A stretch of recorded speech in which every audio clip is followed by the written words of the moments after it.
Good evening and welcome to a very special second chance. My name is Philip Jones. Oh, Today we have two special guests with us today, Mr. Keith Edwards and Miss Alex Rosa. Two people that have also been on this show in different capacities. So great to have you, wonderful people, back on with us. Today we have a interview with Mary Wells, breast cancer thriver, which she likes to call it, and that's a great way to put it. Um, Mary, we appreciate you coming on. How are you today? I'm doing well. Thank you. Thank you for having me. It's such an honor to have this opportunity to share and to encourage others.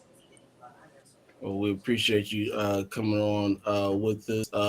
Mr. Edwards, Miss Rosa, you guys have anything to say to the people before we get started? Ladies first. thank you. No, I just want to welcome everybody, and I'm so happy to be here and to be honoring Miss Mary Wells. She has become such a great friend, such like a sister to me, and we are both very near to each other, but have literally never met in person. But I talk to Mary pretty much every day, and I've loved getting to know her. And her story is so powerful, and I can't wait for her to share her story with everybody so they can love Miss Mary as much as I do. Well, Awesome. I'll go ahead and really just start with it's important to take care of yourself. Um, we all have many responsibilities, and but don't forget to take care of yourself and your health. And so there was a time about 8 years ago, being newly married, being a new parent, re-entering corporate America, in a position in which I worked in human resources. Um, but I was taking care of everyone else but myself. Mm. And so the signs were there. The health warning signs were there with regards to fatigue, pain, loss of energy. However, I was taking care of everyone else but myself. And so I put off appointments. So there's a key right there. I put off appointments that I knew that I needed to have scheduled. And so I knew that there was something wrong with my body. The signals were there. However, I held off going into a new position until the health insurance that I had was much more enriched than my husband's. So I finally went for an appointment because my OBGYN found a lump on my right breast. And I went to see the breast surgeon, referral. And the surgeon had done some tests and said, "Can you come back tomorrow?"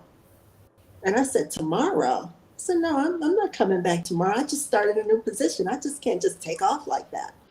And so the surgeon said, "Well, can you come back the next day?" And I said, "The next day?" And I said, "Well, do I need to?" And he said, "Absolutely." I said, "Well, okay, I'll come." And he said, "Bring your husband." So I did. That was the worst news I had ever heard. The surgeon got right to the point. He said, "You have breast cancer. We need to immediately take your right breast. It is spreading quickly." I was told on a Wednesday, and the surgeon wanted to do surgery 2 days later, that Friday.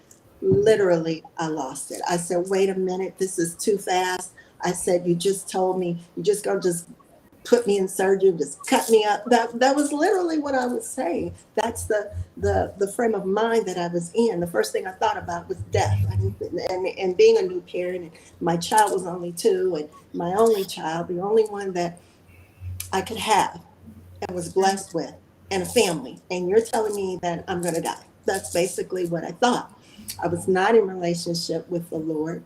I was yelling and screaming. And so the surgeon said, "Well, I'm going on a conference next week. We need to do this surgery because it's spreading quickly." We're going to need to prep you. You're going to have biopsy. All of these things need to be done. Let's do the surgery the following Friday.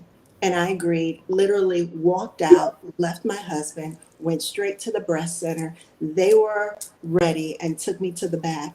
And that began the actual journey. And so 5 years of treatment, 18 weeks of chemo, 30 days of radiation, 1 year of Herceptin treatment. The cancer was gone after having the mastectomy. However, I had never had any health issues. So the oncologist put a plan together and said, because you've had no health issues, we're going to give you the most strongest plan there is. You will be able to go through this. It is going to be intense. You are going to lose a lot. And we will see you, the surgeon said, on the other side, and your plan is being put together. And so that was right. The mastectomy was the easiest piece. If someone had told me what I would have to go through, I wouldn't have done it. But having lost so much, actually gained so much more, because from the pain, from the loss of weight, the loss of hair, the loss of memory, the loss of even being able to raise my right hand, my arm, to stretch it like this, the loss of nails, not even being able to walk and stand at times, birthed my purpose. And I always wondered when people said, oh, it was through my sickness that I found purpose. Oh, I understand it. Because what I went through is for everyone else. It's not just for cancer thrivers, it is for anyone, because everybody is going through something. It's their crisis, it's their situation, it's their circumstance. And I was not in relationship with God, even though I had grew up in the church, taught Christian ed director, Sunday school, vacation Bible school, could teach the word of God. But when the situation went down, I went out the door, because I really thought that I was being punished. I really thought that God was upset with me and that I was being punished. But that was not the case. And so during this 5-year period where God orchestrated me to be in a corporate position, to work with people I had never worked with before in my life, he brought people in and out, in and out, in and out. But those were the people that he sent to do their assignment on my journey. See, when we go through things, we can't do it alone. We can't do this life alone. And so he brought people to speak words of encouragement into my life when I couldn't. I was a mess. I'm talking mess. I'm talking crying, boo-hooing, woe is me. But the people around me would not accept that, because they were God's people and they saw more in me than I could. I would not even lift up my head. My confidence was gone. And I still had responsibilities. I still had to be a wife. I still had to be a parent. I had to reacclimate myself back in corporate. And I could not get my thoughts together. I could barely walk. I could barely stand. However, the environment that God put me in was the environment to help me to become stronger, to thrive, to speak those words of God's encouragement into my life. That's how there's one word, encourage. All you need is a word. Look, we need a word. And now, we need a word now more than ever, but we need a truthful word. We just don't need anybody's word. We need a truthful word. And so as time went on, I am actually, I had, as I had mentioned, the plan, but I also caught an airborne virus because I went into the office on a non-chemo day and was hospitalized and quarantined. My own family couldn't see me. And so I could not go back into the office. So I said, oh my goodness, I'm going to lose my job. And because for 60 days in a new position, I was still a good worker, I still could produce high volume. God allowed an opportunity for a non exempt employee ever in a corporate environment to work from home. To work from home, just prop yourself up and type. I couldn't write anymore, but I could at least do like this. I couldn't raise my arm, but God had given me the strength for 2 months to work from home and still receive income. That's God. I can't explain that. You can't explain that. Mhm. And so when I returned back to the office, here I am, 18 weeks of chemo, and I get called into an executive's office to say, hey, Mary, there's some women that have been newly diagnosed with breast cancer. Can you speak to them? Oh, speak to them. You want me to speak to them about what I've gone through and give them some encouragement? Yes. And that's what began the being an encourager. That's how the encouragement expert began. But I didn't know that I was being prepared for the purpose to be an encouragement expert. So you can only be an expert through your experience, to have gone through something in order to be the expert, because you lived it. And you lived it so that you can share it with other people so they can live it too. And it's almost like you're in this race and you're getting to that finish line to pass the baton, to pass the torch, but you never leave the winning circle, because somebody, just like on this platform, is going to nominate you to share the story. That happened 8 years ago when I was diagnosed.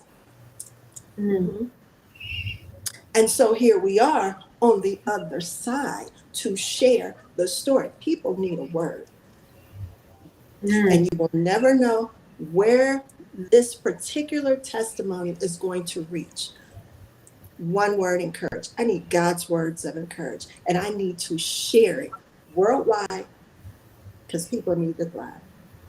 Cancer isn't the only thing that I've encountered as a circumstance. That's just where the purpose was birthed. And we're continually going through things. We're going to continue.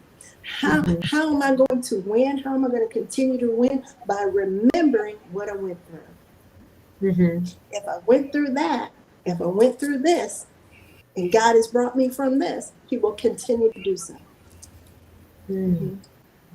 Because we will never, ever be the same, look the same, feel the same, have the same situations. We won't. How will we grow? And so that's pretty much the overview of the journey. The journey is through the pain. There's purpose. From that purpose, it helps to serve others. The words that come out of your mouth are your life. Yeah. It is. Whatever it is that you say, first of all, you've already believed it here in your heart. It's going to come out. It's just like taking in food. Our words really are our food that we take in and we show it out in action. Yeah. So, when I look back, and one of the main things that I was concerned about was, at the time, I was a corporate woman with long hair and, that corporate aura about oneself. I'm going to lose my hair. That was the first time. Am I going to lose my hair? Yes.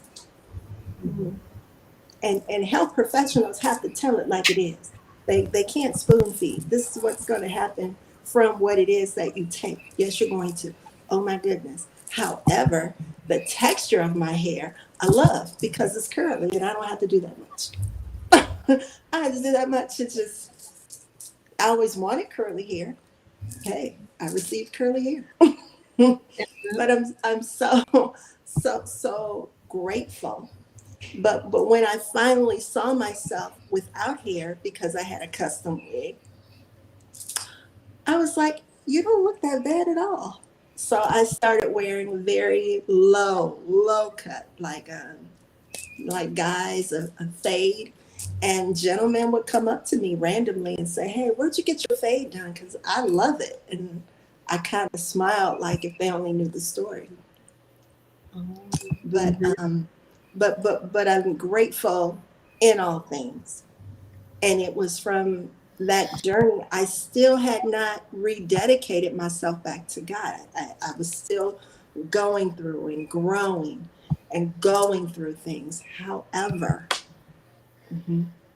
other things happen in which you say, okay, I understand why this has happened. Just as those people that God sent to serve, I need to serve others. And I'm not going to complain. Why am I not going to complain? Because I'm sinning against God. Complaining is a sin. Complaining is you don't trust him. Complaining is that you are not happy and content where he has you. He has you there for a reason. Number one, he's going to work it out, and it's the best for you. And I'm grateful for that.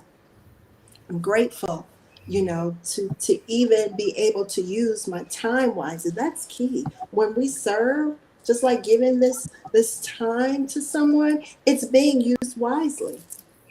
Someone needs it. So someone is going to be inspired. Somebody may share this to someone else who might have just been diagnosed, or maybe it's for someone who may have lost someone. Maybe it's for someone who's a caregiver. It's an honor to serve. You want to know why? Because God has trusted you, that you've been through something and you can share that to help serve someone, to help someone, to come alongside someone and help them. People need help. You have to be honest. Jesus had 12 disciples. And as we're serving, we're also teaching, we're also leading, not by what we say, but how we live and how we treat one another. So I'm going to say hi to everyone because I'm seeing everyone saying hi. I haven't even said hi yet. I just got right on into the testimony, because the thing about it is that we all have a testimony, but will we share it? Will we share it to help someone? And if anybody knows, your testimony is help. It is support. It is a resource for someone else. And we're grateful for that. I didn't know if anyone had any questions. I'll take any questions. Well, we do have one quick question in the comments before I keep showing the rest of them. And like Mary said, hold everybody who's watching right now on LinkedIn, YouTube, our various platforms that we're on today. Let me find it real quick.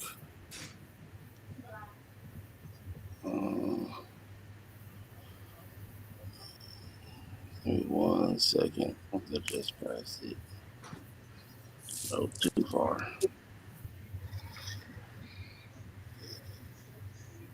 Phil. Yes, sir. Now, this is Keith. Miss Mary, you know what I started thinking about as you were talking? I started humming, so I had to make sure I was on mute, right? And I can't sing, but a little song came to my head. I was singing, "Nothing you can say can take me away from." Yes, right? yes. I get that all the time. And I was like, why do I know that tune? And I said, hold on, that's Sister Act. And I said, okay, hold on, Sister Act. That's actually a song from a great Motown hit by Mary Wells, right? And as you're talking and you're talking, giving your testimony, the relationship with God, I just had to share that. But I think that's very powerful what you're saying. And I That's can't a sing, so nobody yeah, talk about me. that's a great song because really nothing should take us away from our guy, the guy of all guys. The So guy. yes. I see a main question here. When did you find God in your journey? That's a great question. It's a great question. I found God in my journey. Actually, God kept coming up, and I kept shaking my head. Mm. So, um, as time went on in the department in which I worked, um, there was a change in management. And so I understood and realized that we were going to have a new manager. And what was interesting was that I had to be one of two people that interviewed the manager because that's who you're going to report to. So I said, okay, I interviewed the manager. And we were like, she's the one. She's the one. And we were so excited when she joined. I had planned out her whole calendar. And I wasn't even there the first week that she started, but I planned everything out for her. I come back and I find out that she was so excited. Everything went smooth sailing. And so as time went on, I ended up reporting directly to her. I called her boss lady. And she is actually one of the 7 people that are dedicated I wrote a series, a trilogy journal series, and we can talk about that a little further along. But she kept saying to me, I'm not going to let you walk around here with your head down. And I can tell that you have lost your confidence because of this journey. Do you understand that you are a walking miracle? Do you understand what God has done and what he's doing and how he's working through you? And she said, I have the gift of prophecy. And I don't even know if you know, but I'm a minister and I have the gift of prophecy. And you are going to do some great things. You're going to go back to church. You're going to rededicate your relationship. You're going to do some great things. And I looked at her like she had a third eye. Right. Mm-hmm. And so every holiday, we had a big team. She would call us all in, we'd sit around a circle, and she would buy these gifts, big gifts. And so the very first year she did it, she would always type up this very nice message about each person. And she had put in there that I was a walking miracle. And she actually bought me this beautiful mirror, beautiful big mirror, and told me to hang it up. And before I walk out my home every morning to look at it and to see how beautiful I was, that point there was starting to be the change of seeing God in my journey. And so she kept saying to me, she really took me under her wing. And we didn't always agree. I would roll my eyes and, just disagree and she'd give her side eye. That was a key word back then that we would use. But she was like, you can give me side eye all you want to, but I am going to put you in a position where people are really going to see your skill set and you are going to continue on and go to another position, a higher position. And sure enough, that did play itself out. And I'll never forget, we went to a coworker's wedding together, and she said to me, Mary, what do you want to do? And I didn't say anything. I just kind of looked at her, and she was like, you know what? You're going to end up being the owner of your own business. That's what she said to me. And she said, you know what, Mary? You're going to do great things in the kingdom. And I was like, okay. I was willing then to accept that. But it all played itself out. And she will always be boss lady. Whenever we do have our times where we touch base on LinkedIn, she is boss lady. But it actually came through a change in management and someone that I reported to who is a woman of God and spoke life into me and really helped me to regain confidence and see the beauty in myself. Mm. I Beautiful. see all these comments on here. I want to say hi to everybody. Say hi. Say hi, Mary. Okay, so I'm saying hi to Maureen. Hi. Oh, hi, Sissy Rolanda from Pittsburgh. Hello, Anthony Reed. Am I cancer free now? Yes, I am. Cancer free. 8 years. Thanks be to God. Yes, yes. Let's see. What drives me to do what I do? What drives me to do what I do? Wow. I'm gonna have to say the why. The why is my son. Mm. And when that diagnosis was told, it was actually I had to live for him. He was only 2 at the time. I had to live to I didn't end up having a child until later in life. Mhm. I had a child. And when I start saying these numbers, some of you guys may fall off your chair or your mouth may be wide open. But to have a child at that time, getting ready to turn 41, Mhm. was huge. Yep. I didn't think that it would be able to happen for me. And it did. And then 2 years later, cancer. So my why was my child. I had to live for it, right, Caleb? Mhm. And it is still that today. Legacy now, leaving legacy. And he is actually the person that's at 10 years old now, sets up my media when I come on. He takes a lot of the pictures.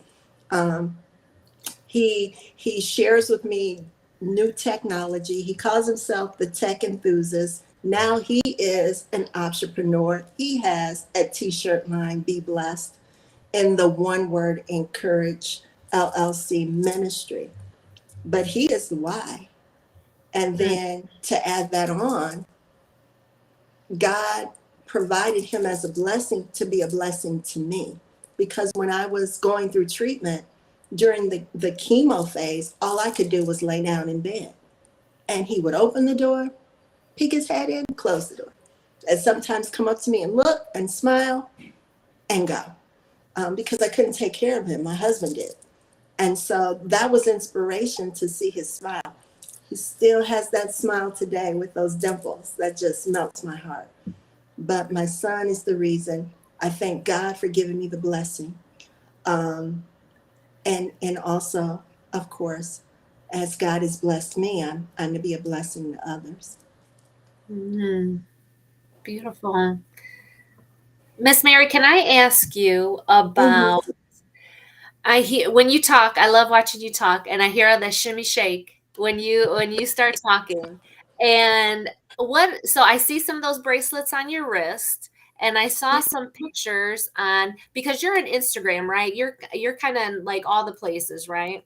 Yes, I am on Instagram. And what's interesting about Instagram is there's a story behind this. I'll call it a brand, this name. Uh-huh. And it's Where's Mary CLE? See, I'm from Cleveland. I'll point that way, Ohio. And so one of the things that I love to do, I love to thrift. I love to find a good find. And so before there was even this thought of One Word Encourage, I would just get on social media. Now you got to think, we're going back to probably 2014, 2015. Go on social media and just tell people where to get good deals at these hidden gems, these thrift stores, I'd be in the deep in places that people look on the outside and be like, mm-mm. And I'd be like, mm-hmm. And I would find the good deals and I would wear them, just like what I have on now is one. Mm-hmm. And so I would tell people what to wear. But I had to spell it very differently that stood out. So there's a Wears, WEARS MARY. I'm from Cleveland. So the 216. And so that's where I am on Instagram. So these bracelets, let me tell you about these hands. I was not even able to, I had neuropathy and I still have it. It's a side effect of chemo. It's not as strong, but it's this tingling numbness where I can, move my fingers, but I can't feel anything. And it's also in my feet and toes as well. You can walk, but you can't feel anything. So I was not able to hold the pen. We'll pin that right there. So these bracelets are handmade. And this very first one is, it's rhinestone, it's handmade, it's on my arm. And it is for breast cancer survivorship, thrivership, we are strong. So that's with the pink one. And then I have a saying, keeping positivity in my mind. Well, when we think positively, there will be peace. So the color of green. So we have the positivity and peace bracelet. I don't have all my bracelets on me, but then we have bracelet. And then I have these are on my arms, Thrive. Mm-hmm. But these are all handmade from a dear friend of mine. Her name is Dr. Monica Best. And I remember when I knew that I was diagnosed, who are you going to tell? Because I didn't even tell my mother. My mother couldn't handle anything like that. Didn't tell my sister. So I had to take the strong of the strong, call them, and tell them. And I only told them maybe I only had less than a week. Make a long story short. So I called my dear friend Monica. My husband said, you know what, Mary, you got to let her know. You've known her for the longest. And I was like, I don't know. I said, well, if she picks up, I'll tell her. If she doesn't, I'm not leaving a message. She didn't pick up, so I didn't leave a message. But see, Monica knows me because we were roommates in college, so she knows me pretty well. And she was like, something's not right, because Mary always leaves a message. She called me, and she was like, hey, what's going on? And I was like, I have something to tell you, and it's very serious. And she was like, okay. So I told her, and she was like, let me call you back. She had to get herself together. But to make a long story short, I was telling her about these bracelets. And before I left corporate, I'm not really a drawer, but I use quarters and sketched these bracelets. And I said, I'm looking for someone that can make these bracelets. And it ended up her daughter wanted to help. Her daughter was in high school and said, you know what, Mommy, I want to help Miss Mary. I'll make the bracelets. I will sit there. We will find the beads and I will make the bracelets. And actually it's her daughters, who one is now in college. And they come together and they make these bracelets by hand. I pick the beads. I come up with the theme. I come up with the message. And they have done, there are people that have bought the bracelets I don't even know, but are referred, and the story is shared, and people buy them for other people, for other people that are survivors or somebody needs encouragement. We also have a color in sapphire blue for faith.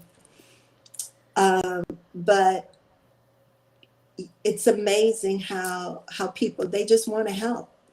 It says a lot for a parent who has taught their child to give. For a teenager, they could be using their time for anything. And this particular teenager at the time plays basketball at a college level now. But yes, so the bracelets, yes, they all have a meaning. They are all handmade. They all come with a nice message and in a nice bag. I guess I could run across here and show you. Caleb. Hold on. Since we're here, we're going to do a little show and tell. Is that what we're going to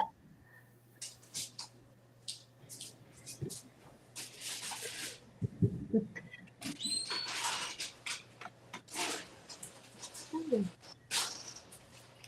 Don't go on. Do not show them SpongeBob. Okay. Mary. But anyway, so this is the, I'll show you the faith, which is the sapphire. So it comes in a nice, and usually there's a message inside. And so I hope I'm holding this up right. Am I? I Yeah. gotta go See it? Yeah, we can see it. And so, and then we have the, so for the positivity and peace, they'll come just like this. Mhm. So yes, thanks for mentioning the bracelets. Mary, That's do those bracelets come in any other package that you have or anything else that you've put together? They can be bundled. Mm-hmm. They can be bundled, along with, wow. I wasn't prepared for this particular piece, but thank you.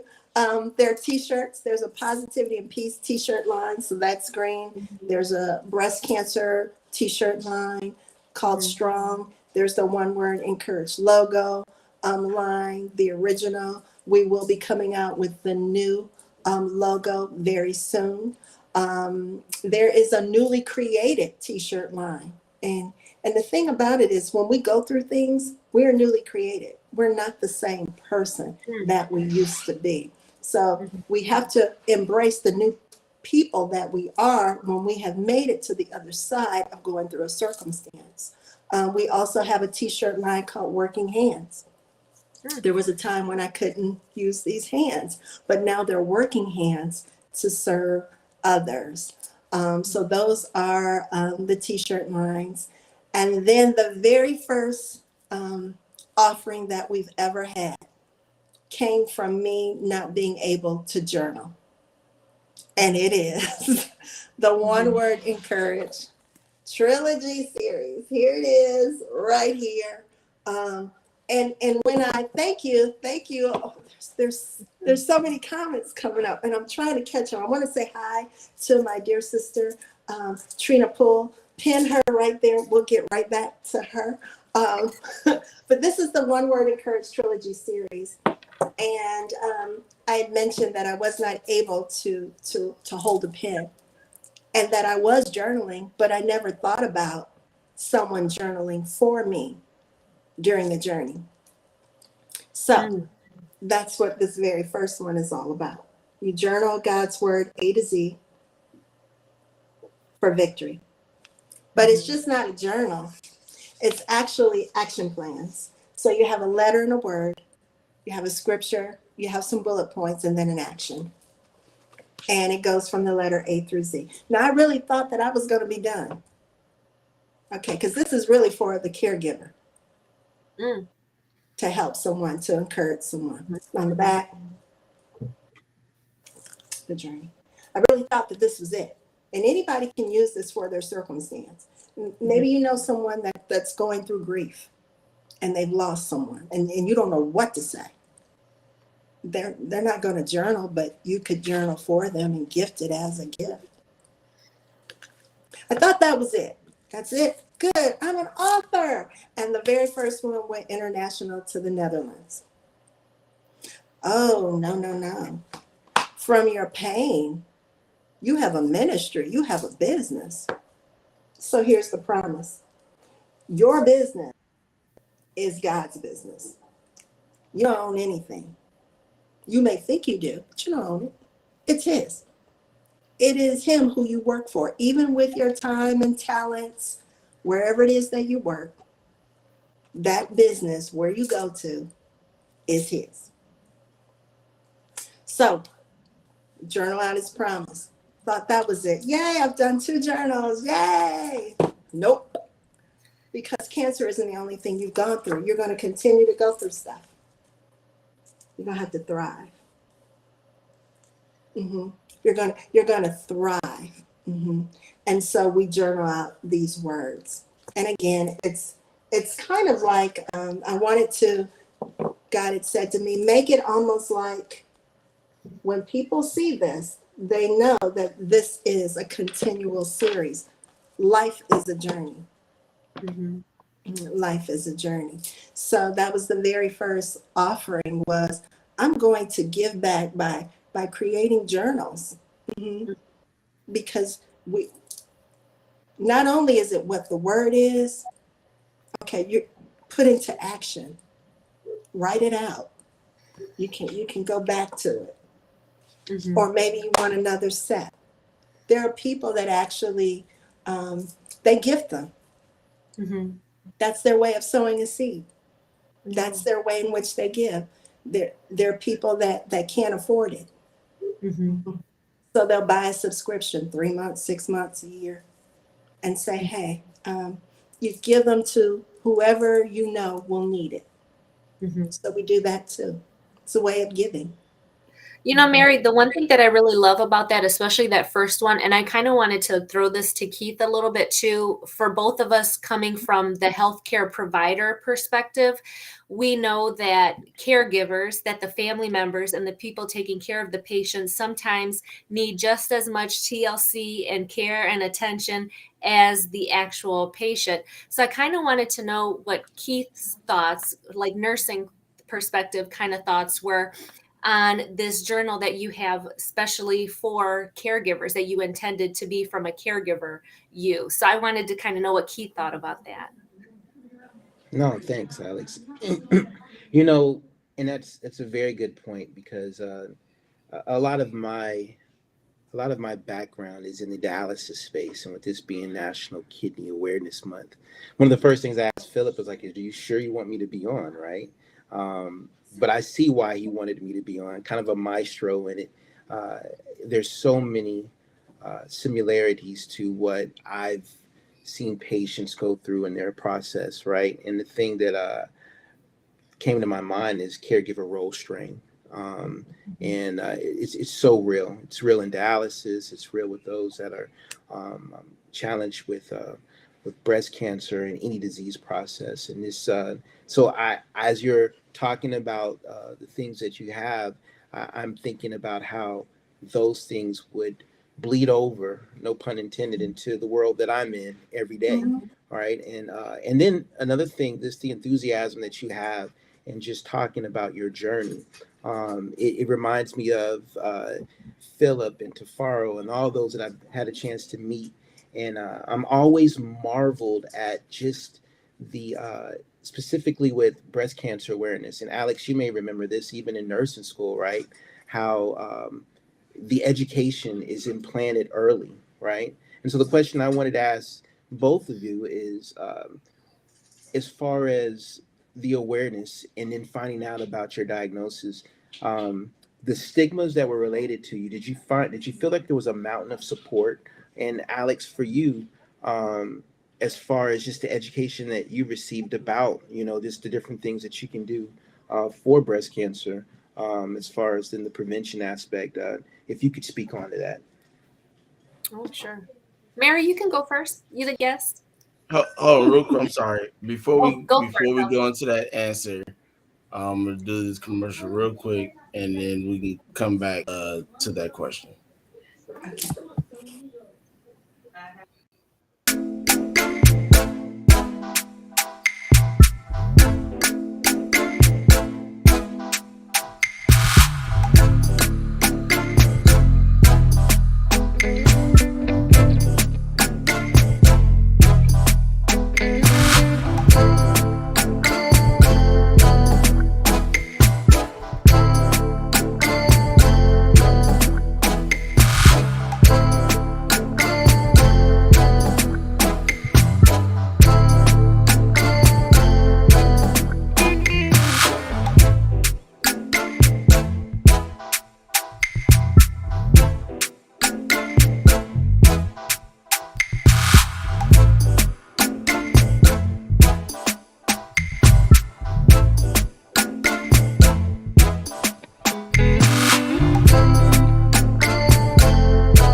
Welcome back to a second chance. All right, hey, get back into this wonderful story.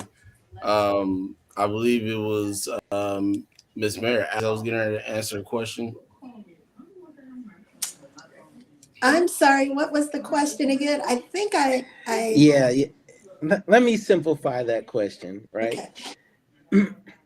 I prefaced the question by just talking about the lane that I'm in with patients that are dealing with end stage renal disease, and I see where the tools that you have could definitely benefit in that space. So, the first question I had for you, Miss Mary, was the fact that um, if when you found out when you found out your diagnosis. Can you kind of put me in the mind frame of the people that were around you, the support that you had around you, or your want to talk to those around you? Did you feel? Can you just tell me how you felt during that particular moment? During that particular moment, um, there were a lot of emotions. There was a lot coming all at once. Um, and I really felt, um, I felt hopeless. I'm just going to admit it. I felt like, I don't know if, I know that I can do it, but this is too much. And I also at the same time felt ashamed. I felt ashamed to the fact that I was never going to be the same again, that I was never going to look the same again. Um, and that um, it was going to be intense. It was going to Now, be did you intense. have the? Mhm. Sorry, I didn't mean to interrupt you. But did you have a rally of people in your inner circle that has seen breast cancer or knew of someone with breast cancer and therefore was able to give you words of encouragement even in that moment? In my inner circle, no. But what is interesting is that in with prior employers, I was in HR and I actually implemented breast cancer campaigns and worked with ladies who were diagnosed and helped them through, going out on leave and returning. That's very different from it actually happening to you. And so, even though my inner circle had never experienced it, they were definitely around me.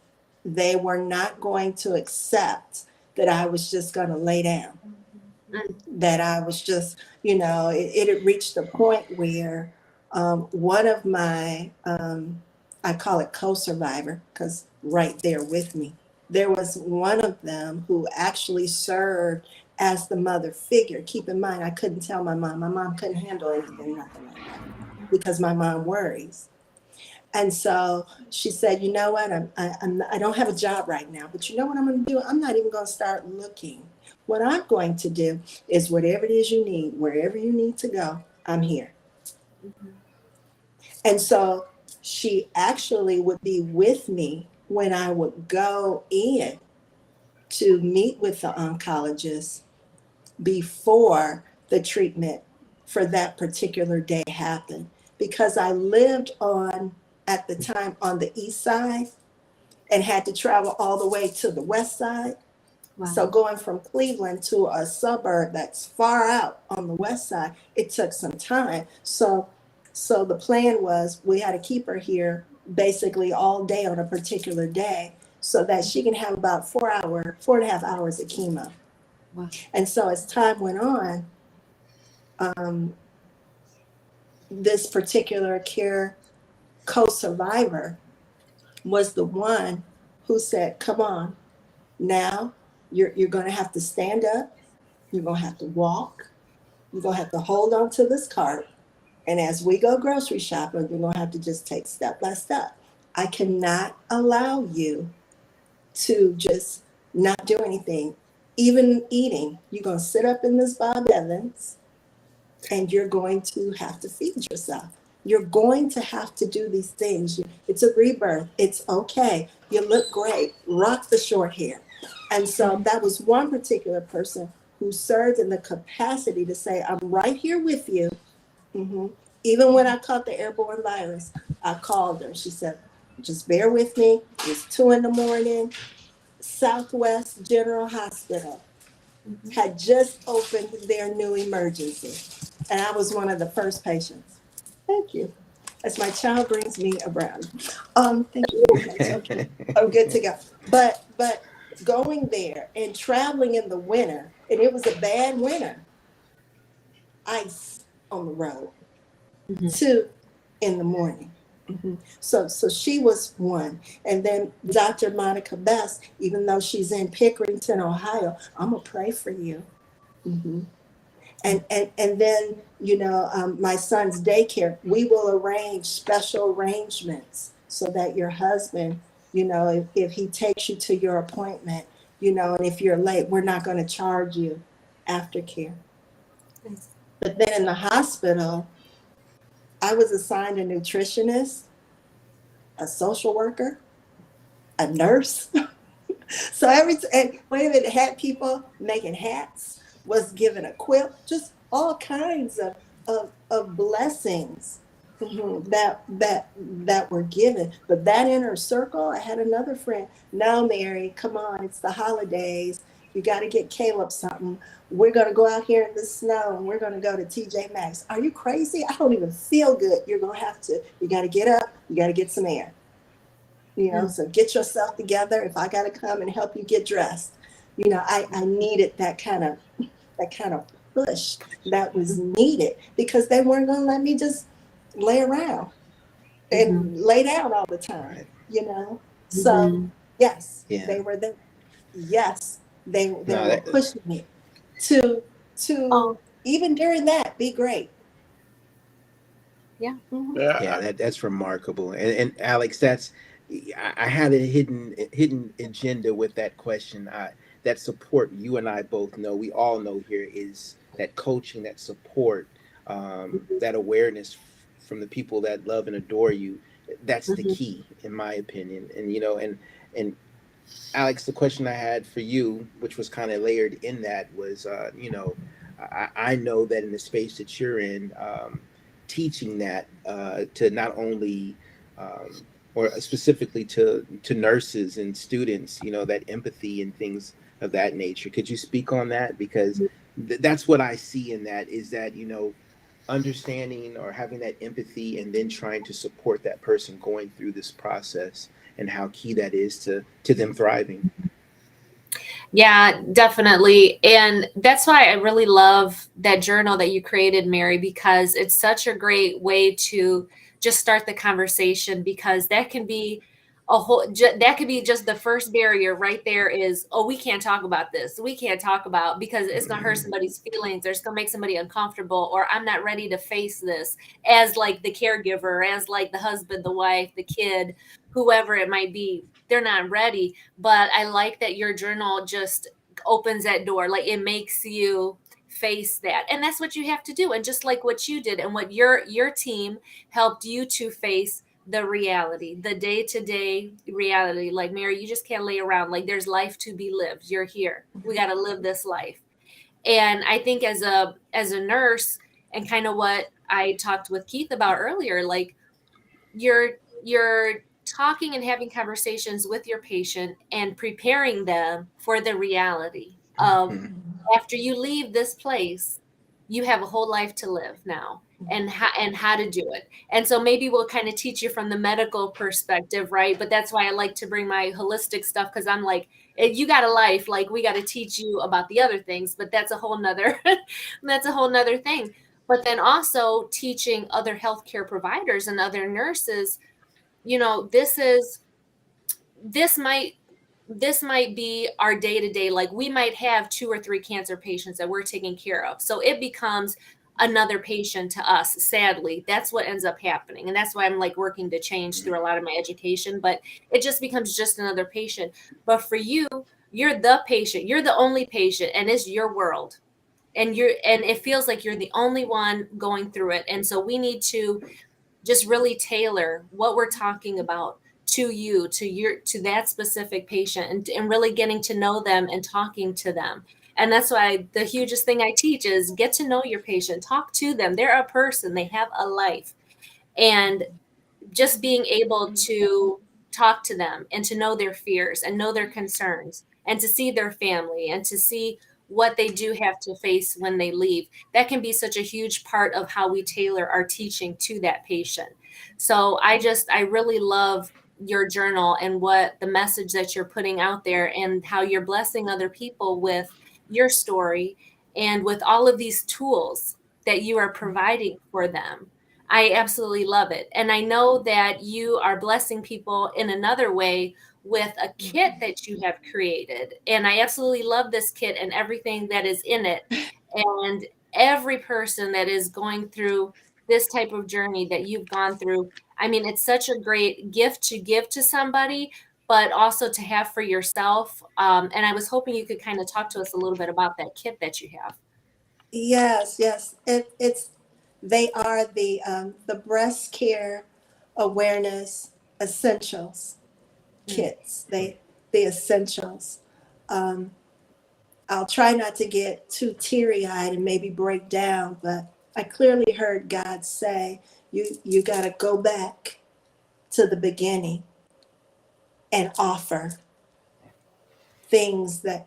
offer the essentials, because I remember sitting clearly in chemo class before, starting even the prep prior to chemo, the journey, looking at everybody in that room looking scared. Mm. And one of the big dreams is to go into a hospital and to speak during a chemo class to say, you know what? There's no need to be afraid. Mm-hmm. This is the beginning. And to have essentials. So to go back and to have something to give. So, oh my goodness.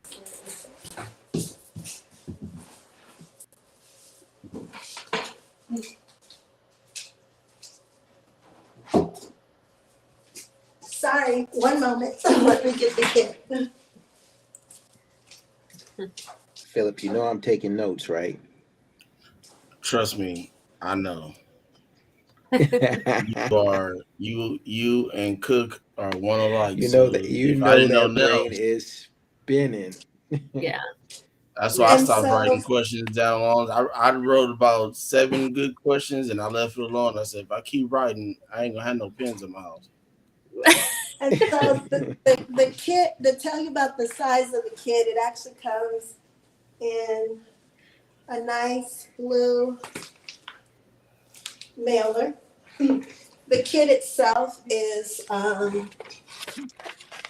by 10 by 4. This is one of 2 new logos. I'll do this right. And that's what it looks like. Mm-hmm. Hope I'm showing this okay. Yeah, it's good. Yeah, we can see it. So our motto is there: sharing encouragement worldwide for you to thrive. Now, these are the essentials. And so we add surprise items in the kits. So each kit is actually different, but they do have these essentials. Mm-hmm. And so going back to going through treatment, you will lose your taste buds, your sense of, I hope I'm holding this up right, taste. So this is actually a double insulated, BPA-free, hot or cold mason jar for your beverages. And it has our logo. So I remember it got to the point where I was just drinking Ensures. That was it. Had no taste buds, didn't want food, couldn't even stand the look of food, didn't want food. And so I thought about putting something in you still. Okay. Next up, skin. Skincare is of the utmost importance. My skin was pretty much pale, sunk in. You could tell. And so Charlene Hibbert with Mary Kay Cosmetics put together these mini kits for skincare. But what is also in here are some eyebrow pencils because you lose your eyebrows. And so these are the kits with directions for skin. Next up, for the caregiver or whoever's going with you, is a journal. And inside the journal, you can take notes. Maybe the healthcare professional can write some notes. Your caregiver can write some notes. Maybe a reminder of your meds. But there's an actual journal inside. And along with the journal, of course, is a pen. This. And it doesn't turn on right now, but let's see, because this is my sample. Yes, it's a light as well.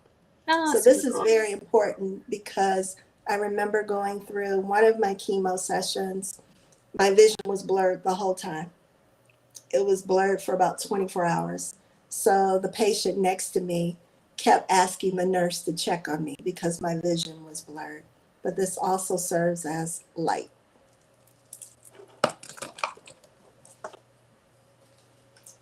Of course, prayer. So we have a prayer card, and on the back of the prayer card, there are different scriptures. So there's a scripture, encouraging words. And then we have a lapel pin. And this is actually strength and the tree of life with ribbons. So I know I'm not holding this right, but here it is. And then we have a microfiber cloth to wipe down your area. We have the one word encourage magnet. And then you have to have a word of encouragement. And this one is blessed. And these are the essentials that go in the box. We have had people to donate boxes. So we've had someone donate from out of state 2 boxes to 2 local women's nonprofit organizations here in Cleveland. We have actually gifted a few boxes, and one of them I support. I'm part of a breast cancer awareness support group, My Sister's Keeper, here in Cleveland, and gifted a box to a kit to the actual founder who is a survivor. And she was shocked. She said, "Wait a minute now, the box is the business, Mary." I said, "Oh, okay, the box is the business." And we'll put a pin on that because more are to come. And we had a fundraiser in which part of the proceeds, we accept donations, so people can donate any dollar amount, and it goes right back into making more kits, more journals, more products and services.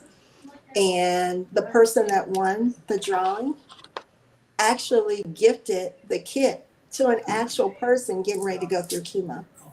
So the overall goal is for the kits to also go into hospitals, to go into nonprofit organizations that support.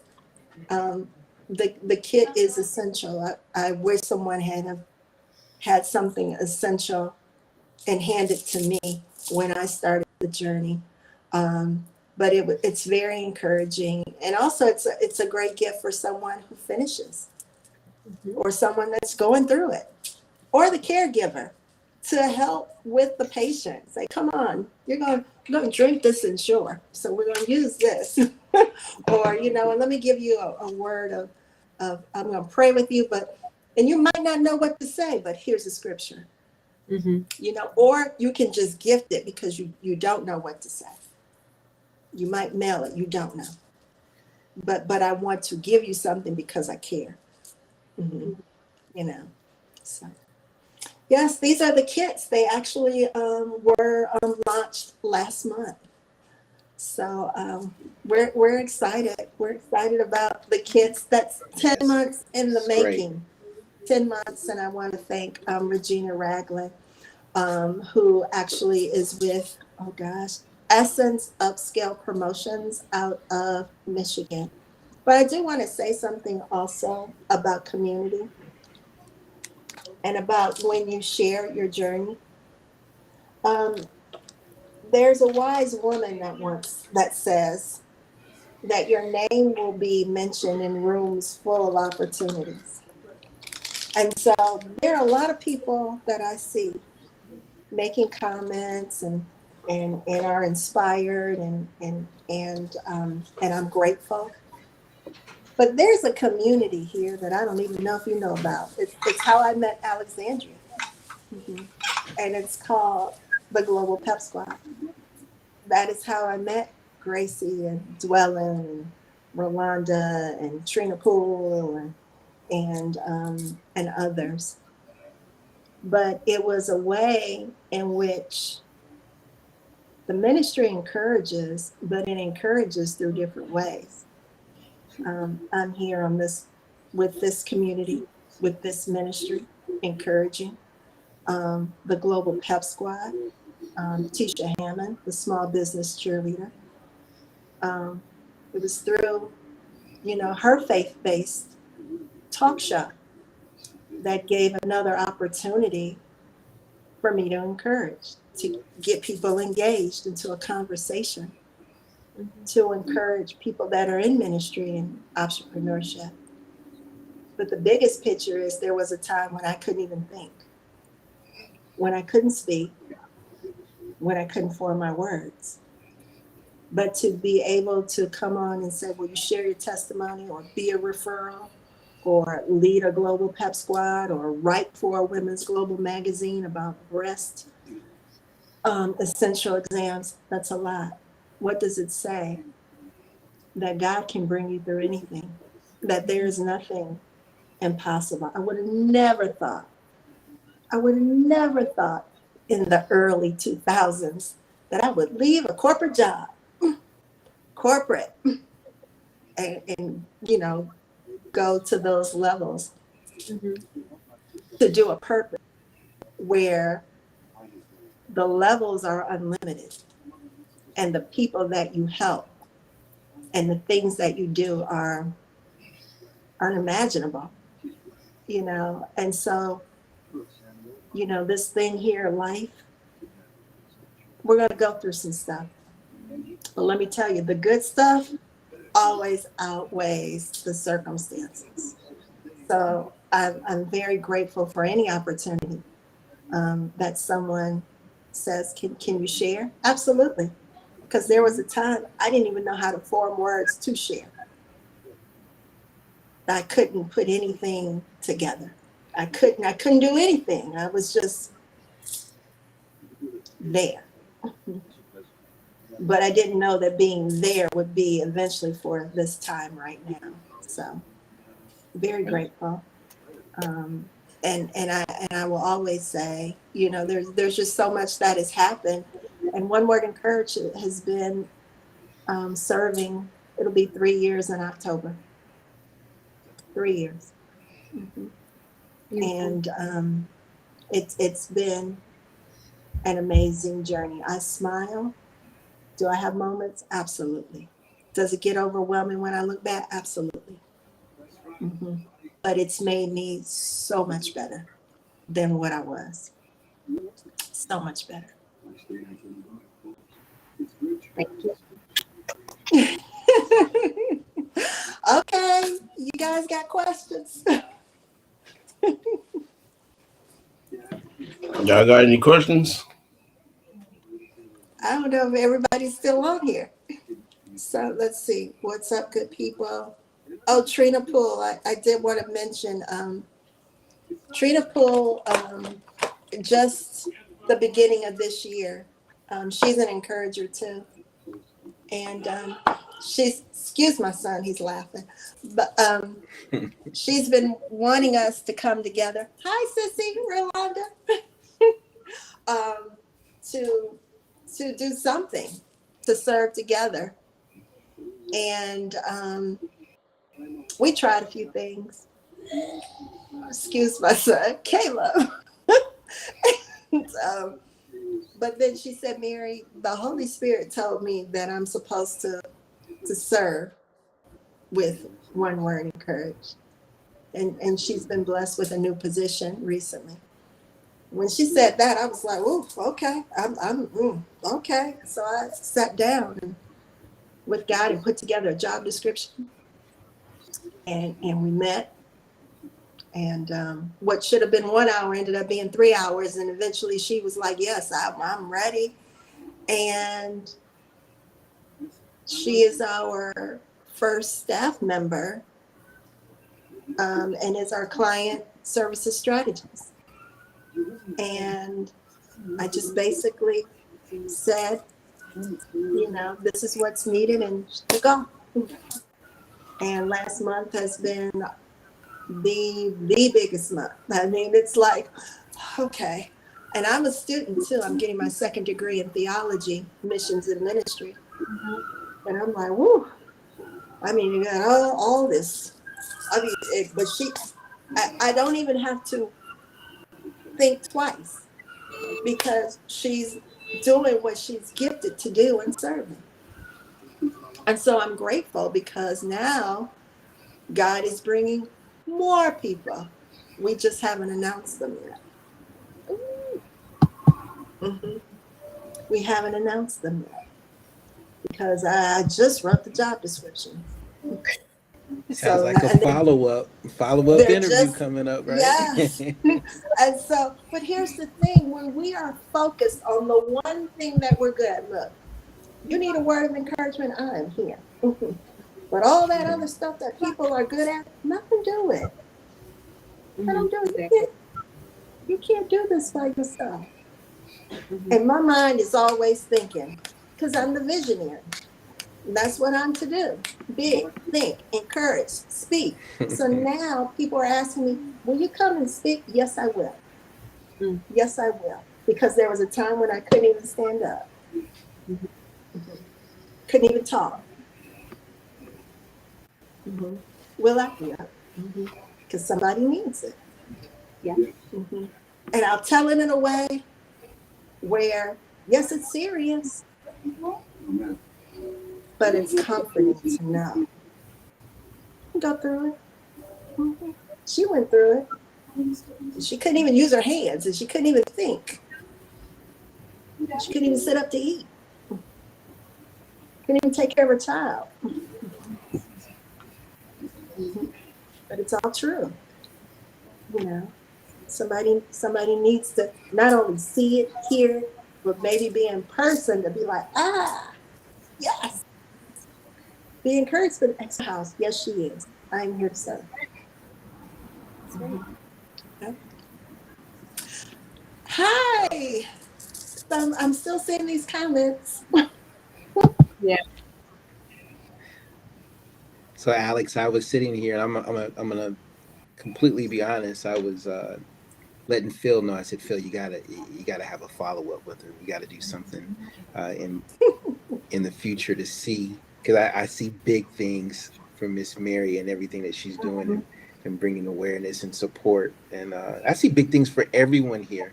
I'm like coming last to this whole effort. I'm in the corporate space, and said, you know what, I can be doing more. And I get inspired by your story, the activity I see from Alex, the activity I see from Philip, and just going right back to what you said originally about just the importance of that spiritual relationship, and the environment and the opportunities that I've had to be able to say a word to a patient, say a word to a family, and how important it is for me to let it be the right words to come out, right? So definitely, Phil, uh, got nicknames for everybody. Philip, I'm good because I'm good only if this is going to be the first of many conversations with Miss Mary. If you're good with that, then we I'm definitely good. have to continue it. I've got a whole bunch of notes right here. And the Okay. thing that's so funny about my notes is you don't have to recreate the will. I had a conversation with Philip, one of our long-winded conversations that I usually have with him, in which I was thinking about things like the kits and stuff like that, and thinking about how can I have a more of a bandwidth with the coaching that I would like to do. And he told me that if I uh, stay connected, that I don't have to reconnect the will, or not reconnect, or remake the will. And so it's been a pleasure meeting everybody here, and definitely I want to stay connected with everyone. Alex, anything you want to say? I second the motion to have a to have another meeting with all of you. Yeah, definitely. And Mary, I've told you so many times, like you inspire me so much, and we connect and we talk and we share our concerns, we share the good things that happen to us. And that's one thing that I love using my platform for, is really inspiring other people to share what they've gone through, and who they know and what those people have gone through. And because you're not alone, and you have special gifts and you have special talents, and there's always a way for you to use what you know and what you've been through to impact other people, how you're going to share your spice with the world, what's going on. And so that's why I love all of this, and I'm so glad to have been here, and definitely we need a part two. Yes. Yes. I'm looking forward to it already. Thanks. Definitely have a part two for sure. Um, just wanted to say thank you to everybody who watched, will be watching in the future. We appreciate your love and your support. Please come back, join us again. If you have any comments or questions, please still drop them in the comment section. We always check them, and we'll get back to you. If you're, watching on Alex channel, she'll get back to you. Ms. Mary, did you connect your LinkedIn or YouTube channel to the live today? I did not, but I can come back in the comment section and I will. I'll put everything up there. And so whoever's you commented on, we'll definitely get back to you to answer that some kind of way. Ms. Mary, again, thank you very much. Very inspiring. We appreciate you taking the time to be on with us this evening. I know it's on your end, so I'm gonna let all you Cleveland people get I gotta get ready. It's 9:40 out there. It's only 6:40 out here in LA. So I'm gonna enjoy the end of this sunlight we got outside. And, but again, thank you both, Alex and Keith, for joining us today.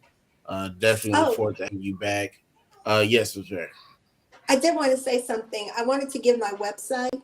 So if for those of you who have never been to my website and you want to see all of the offerings, it's onewordencouragement.com. That's it. Spelled out. Onewordencouragement.com. Yeah, I did put the Katrina posted it. Oh, good. So real quick before we get out of here, here it is. So again, thank you all for joining us. Trying to get 1 second. So next week we'll have Ashton Smith, Ashton on LinkedIn as well, and so she's gonna come on and tell her story. Has a very powerful story, actually, very similar to Miss Mary's in a different aspect of inspiration and faith. So please join us. Come back next Sunday. Also during the week, during our Let's Talk segment, Mr. Cook will be back tomorrow. So we have a lot to talk. A lot of things have come up this weekend. in the transplant worlds that that we want to talk about. So join us, comment, ask questions, whatever you need. We're here for you. So everybody have a great night. Again, I appreciate you all for joining us, and we'll see you tomorrow. Okay, bye. Thanks, everybody.